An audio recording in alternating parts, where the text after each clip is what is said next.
One of the privileges we have as members of parliament is to read the minister's message at citizenship ceremonies throughout the year. One of my favourite parts of the message is this: we believe in the freedom and dignity of each individual, freedom of religion, freedom of speech and freedom of association. We value the rule of law, democracy and equality of opportunity for all people. This is what we say to people as we welcome them in becoming an Australian. We talk about our values, and I wholeheartedly agree with this parliament supporting freedom of religion and stating explicitly in law that people should not be discriminated against because of their religion. I have no hesitation in doing that, whether it's for the uniting church members of Australia's oldest church at Ebenezer in my electorate, the parishioners of the historic Anglican and Catholic churches across the Blue Mountains and Hawkesbury, the Jewish members of my community, or those of the Baha'i, and also those citizens new to Australia who bring to our region an array of religions, from Hindu and Islam through to our large Upper Mountains Buddhist Tibetan community. None of them should face discrimination for any reason, let alone on the basis of religion. Freedom of thought, conscience and religion or belief is a fundamental human right, so there can be no question that Labor supports the extension of federal anti-discrimination framework to ensure Australians are not discriminated against because of their religious beliefs or activities. When in those citizenship ceremonies we say we believe in the freedom and dignity of each individual, we also mean that. And that's why this legislation is flawed. That's why I cannot support it without amendments. In my view, the Prime Minister has done the nation a disservice by seeking to divide rather than unite us. I believed the Prime Minister when he said that the government would work with the opposition, the crossbench and stakeholders in a spirit of bipartisanship to introduce a religious discrimination bill into the parliament that would have cross-party support. This hasn't happened. And I don't think I can forgive the Prime Minister for breaking that promise because of the hurt that it has led to. I see that hurt and anger in the emails and messages that I've received in the last few days from people who are horrified about what the government has put forward. And let's not shy away from the politics of this bill.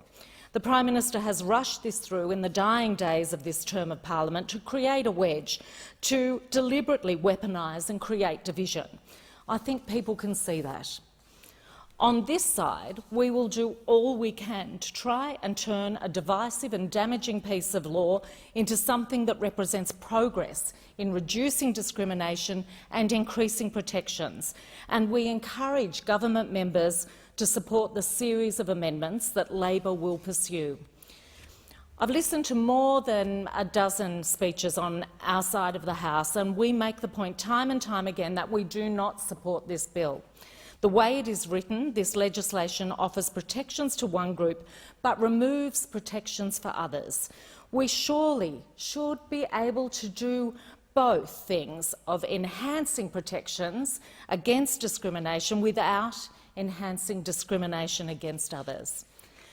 I will stand up for the rights of people to practice their religion, but as the opposition leader said this evening, I won't support anyone who wants to use their religion as an excuse to be cruel and to deny the rights of others who just happen to be different.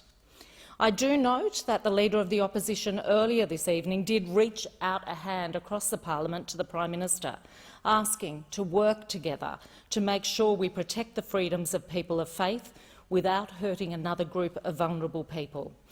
Labor will use every opportunity in this place and in the Senate to amend this bill so it achieves progress rather than takes us backwards. But we are the minority and may not be successful, but we will try. And we'll urge those opposite who've expressed concerns to join with us to change it for the better. Deputy Speaker, one of the ways I've considered this bill is through the prism of mental health. It's something I've spoken about in this place since my inaugural speech, many times. And there's been much spoken on the subject by people on all sides of the parliament about the need to support those who are unwell or who have serious mental illness. Now, it's one thing to put supports in, to provide services and to tackle issues once they occur, but today is where the rubber hits the road. These are the sorts of laws that can actually make a difference to a life. They can actually be the difference between life and death. Whether it's a gay teacher or, as the focus has narrowed in the debate on this legislation, a trans student. If we are serious about improving the mental health of our society, it can't just be for some, it needs to be for all. It can't just be that if you fall into one category, we'll care about you and protect you, but if you're someone else, you're on your own. And that's why Labor wants to see changes to this bill. As it stands, this legislation results in gay students being protected from expulsion from school, but not from any other form of discrimination, such as suspension, detention and unfair treatment. It does not extend even that protection to trans students, and I know I'm not alone in feeling that this is an act of cruelty by those who've put forward this bill. It's not humane to do that to a person, especially a young person who may already be grappling with complex issues and under extreme pressure within themselves as they navigate their journey to the person they'll become. We should not be making judgments about that person. They should be respected for who they are, and our laws should allow for them to be respected. While we have had so little time to properly discuss the amendments the government's made back in our electorates, because we only got to see them in the last 24 hours, it's inconceivable to me that people of faith in my electorate would want to single out any group of kids and ask them to bear the brunt of this law. Labor's amendment will change that. My colleague, the member for Whitlam, gave us insight into the way this bill feels for parents of children who are excluded from its protections, and I commend his lovely, brave young son for reaching out to support other kids, as he has on TikTok. I believe young people like Olivia Stewart, a transgender student who's spoken publicly about the impact on mental health of even having this debate, describing it as intensely distressing to see our basic rights up for debate. It's on the Prime Minister's conscience that we are here now having this debate about such deeply personal and private things. In fact, the reason we're here is that there has been a total failure by the government to engage in a consultative process, particularly given that we've always agreed with the principle of legislating for religious freedoms. And please, can no one blame COVID? This was announced by the Prime Minister in December 2018, and when the promise wasn't honoured before the 2019 election, it became an election commitment for this current term of government. And here we are, rushing to an election and trying to tick something off the list. I think the Australian people deserve better. None of the promises to consult with us or the states or the territories were kept, and that's why there is a deep flaw in this bill, in that it overrides state laws. Our amendment will address that. One of the promises made by the Prime Minister was that people should not be cancelled or persecuted or vilified because their beliefs are different from someone else's in a free, liberal, democratic society such as Australia. And yet the bill introduced by the Prime Minister does not prohibit vilification of people on the basis of religious belief, religious dress or religious activity. This bill will not protect a Muslim woman who's abused on a train or a Buddhist who's vilified for his religious beliefs. So another of Labor's amendments will address this. I think it says a lot about the Morrison government that this is what the last few days of Parliament for this term is being spent on.